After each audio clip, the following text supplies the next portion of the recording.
Shalom saudara-saudaraku yang dikasihi Tuhan, dimanapun saudara berada, kiranya damai dan sukacita Allah melimpah atas kita semua. Sebelum kita mendengarkan firman Tuhan, mari berdoa. Kepadamu Bapa di surga, kami bersyukur atas kasih penyertaan-Mu dalam hidup kami. Saat ini kami mau mendengarkan firman-Mu lagi. Biarlah Roh Kudus-Mu menolong agar kami pun dapat memahaminya.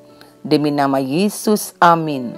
Firman Tuhan dari Injil Lukas 24 ayat 1 sampai 12. Tetapi pagi-pagi benar pada hari pertama minggu itu, mereka pergi ke kubur membawa rempah-rempah yang telah disediakan mereka. Mereka mendapati batu sudah terguling dari kubur itu, dan setelah masuk mereka tidak menemukan mayat Tuhan Yesus. Sementara mereka berdiri termangu-mangu karena hal itu, tiba-tiba ada 2 orang berdiri dekat mereka, memakai pakaian yang berkilau-kilauan.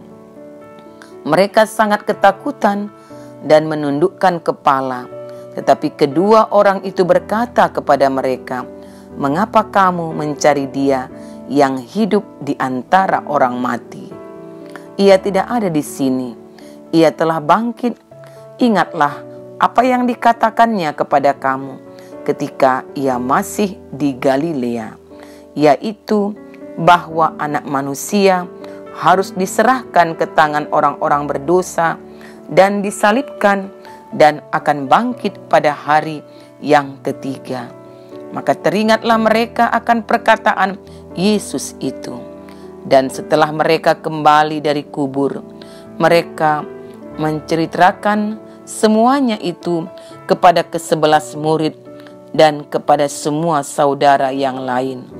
Perempuan-perempuan itu ialah Maria dari Magdala, dan Yohana, dan Maria ibu Yakobus, dan perempuan-perempuan lain juga yang bersama-sama dengan mereka memberitahukannya kepada rasul-rasul.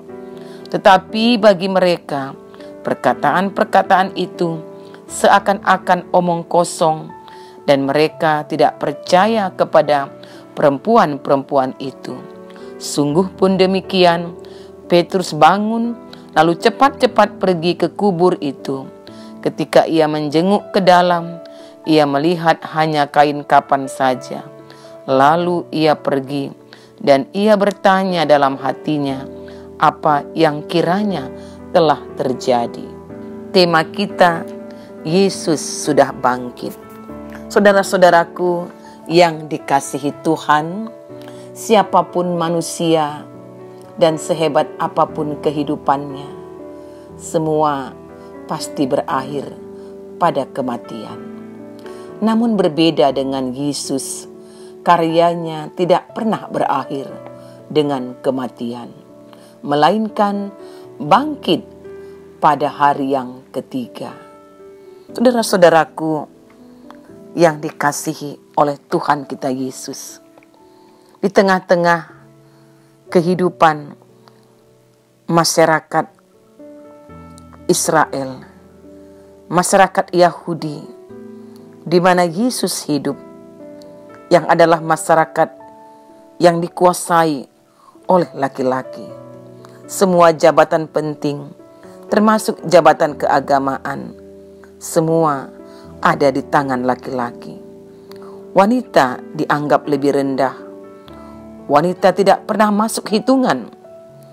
Jika orang Yahudi ditanya tentang berapa jumlah anaknya, bahkan mereka hanya menyebutkan anak laki-lakinya saja. Juga di tengah-tengah dunia pengadilan, wanita tidak boleh berperanan. Menurut adat Yahudi pada zaman itu, seorang perempuan tidak boleh memberi kesaksian. Kesaksian seorang perempuan selalu dianggap bohong. Masyarakat Yahudi tidak menerima seorang perempuan sebagai saksi. Tetapi pada peristiwa Paskah terjadi sesuatu yang melawan arus. Di tengah masyarakat yang tidak mau menerima wanita sebagai saksi, malah wanitalah yang dijadikan saksi, bahkan saksi atas perkara yang besar. Saudara-saudaraku, orang-orang pertama yang menerima kabar bahwa Tuhan Yesus sudah bangkit adalah beberapa perempuan. Wanitalah yang menjadi saksi pertama dari peristiwa kebangkitan Yesus dari kematian. Dalam hal ini, kita bisa memperhatikan apa yang dicatat oleh keempat Injil dari Matius sampai Yohanes. Keempat Injil masing-masing menyaksikan bahwa perempuanlah yang menjadi saksi pertama. Di Injil Matius dicatatkan nama-nama Maria Magdalena dan Maria yang lain. Maria Magdalena, Maria ibu Yakobus dan Salome, ini menurut Injil Markus. Maria dari Magdala, Yohana dan Maria ibu Yakobus, ini menurut Injil Lukas yang menjadi perenungan kita. Dan Maria Magdalena menurut Injil Yohanes. Saudara-saudaraku, dalam daftar nama-nama itu memang terdapat sedikit perbedaan atau berbeda-beda, tetapi semuanya adalah wanita. Pada zaman di mana belum dikenal gerakan peranan wanita, ternyata para wanita itu sudah menjalankan peranan yang sangat penting. Mereka menjadi saksi, bukan saksi sembarang saksi. Mereka berperan selaku saksi atas peristiwa bangkitnya Yesus sebagai Tuhan dan Allah. Mereka menjadi saksi atas lahirnya gereja. Kita kembali kepada nas renungan kita dari Injil Lukas. Injil Lukas menyaksikan tentang kebangkitan Yesus. Dikisahkan kebangkitan ini dengan jelas. Pagi-pagi benar pada hari Minggu itu, para murid perempuan pergi ke kubur Yesus. Mereka membawa rempah-rempah untuk jenazah guru mereka. Artinya para perempuan ini memiliki kesadaran bahwa Yesus masih ada di dalam kubur. Mereka yakin itu. Dapat kita bayangkan bagaimana mereka berjalan dengan hati yang berduka, langkah yang lesu, dan semangat yang pupus. Mereka juga sangat ketakutan pada saat itu, hingga mereka memilih untuk pergi pada waktu pagi-pagi benar. Saudara-saudaraku, sesampainya di kubur, mereka kembali terkejut. Mulut kubur terbuka, tutupnya telah terguling. Mereka lalu masuk ke dalam. Mayat Yesus tidak ada lagi di sana. Tiba-tiba malaikat Tuhan nampak. Pakaian mereka berkilau-kilauan. Para perempuan-perempuan ini semakin ketakutan hingga mereka hanya bisa menundukkan kepala. Kedua malaikat itu lalu menyampaikan berita besar.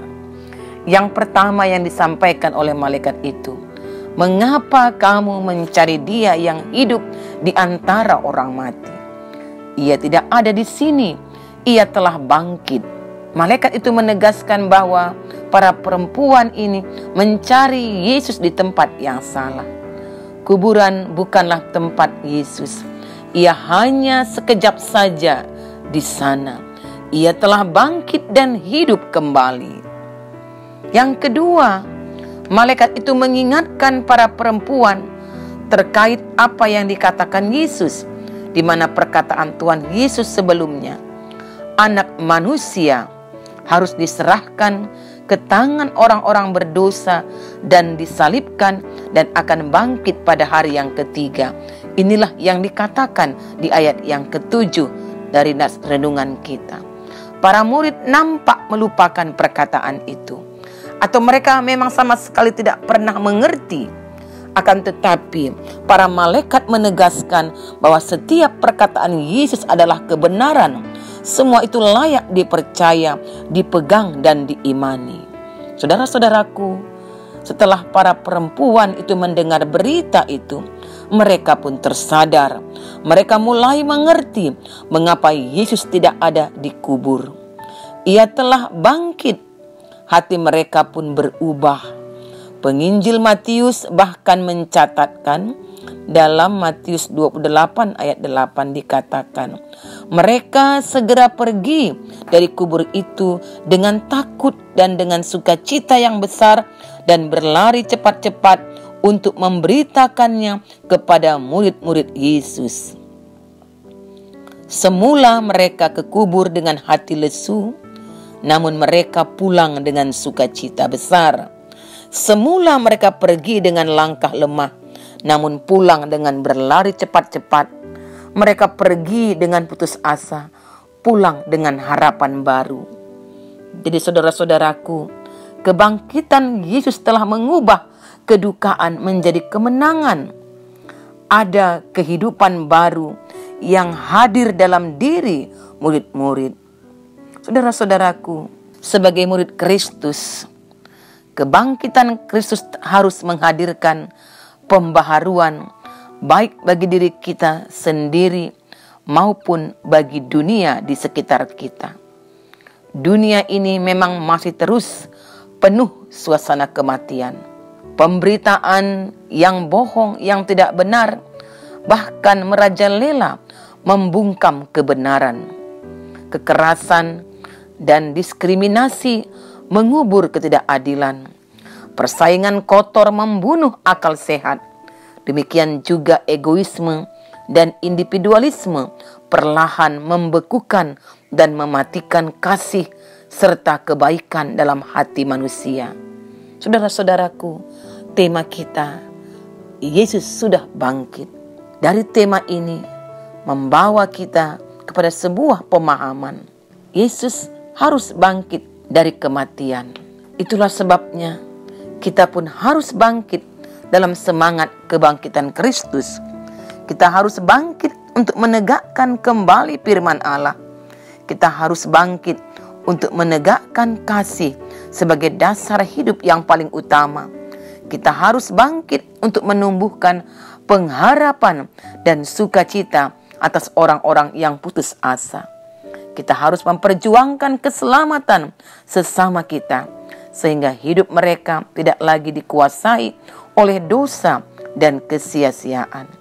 Sebaliknya, hidup mereka dikuasai oleh kasih dan anugerah keselamatan di dalam Yesus Kristus. Saudara-saudaraku, dalam peristiwa Paskah ataupun kebangkitan Yesus, mau mengatakan kepada kita sekali lagi bahwa dengan kebangkitan Yesus menjadi jaminan bagi iman kita.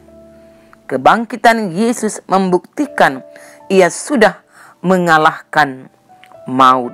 Kebangkitan Yesus membuktikan ada kehidupan lain sesudah kematian. Dan kebangkitan Yesus memberikan pengharapan yang pasti akan keselamatan. Di mana dikatakan kebangkitan Yesus dari kematian merupakan suatu contoh atau sampel bagi orang-orang yang percaya dan berharap kepada Yesus, bahwa mereka pun suatu saat kelak juga akan dibangkitkan sama seperti Yesus sudah dibangkitkan untuk menerima hidup kekal. Dalam Efesus 2 ayat 4-6 dikatakan, tetapi Allah yang kaya dengan rahmat oleh karena kasih-Nya yang besar yang dilimpahkannya kepada kita, telah menghidupkan kita bersama-sama dengan Kristus, sekalipun kita telah mati oleh kesalahan-kesalahan kita. Oleh kasih karunia kamu diselamatkan, dan di dalam Kristus Yesus Ia telah membangkitkan kita juga dan memberikan tempat bersama-sama dengan Dia di sorga. Inilah sukacita atas kebangkitan Yesus dari kematian. Saudara-saudaraku, biarlah firman Tuhan ini memberikan kita tetap semangat. Kristus telah bangkit, bukti bahwa Dia adalah Tuhan yang hidup dan berkuasa. Marilah kita berdoa. Tuhan Allah yang baik, yang memberikan kami kehidupan, dari kebangkitan-Mu atas kematian. Biarlah kami dibangkitkan untuk melakukan apa yang Tuhan kehendaki. Demi nama Tuhan Yesus, amin. Salam saudara-saudaraku, Tuhan Yesus memberkati.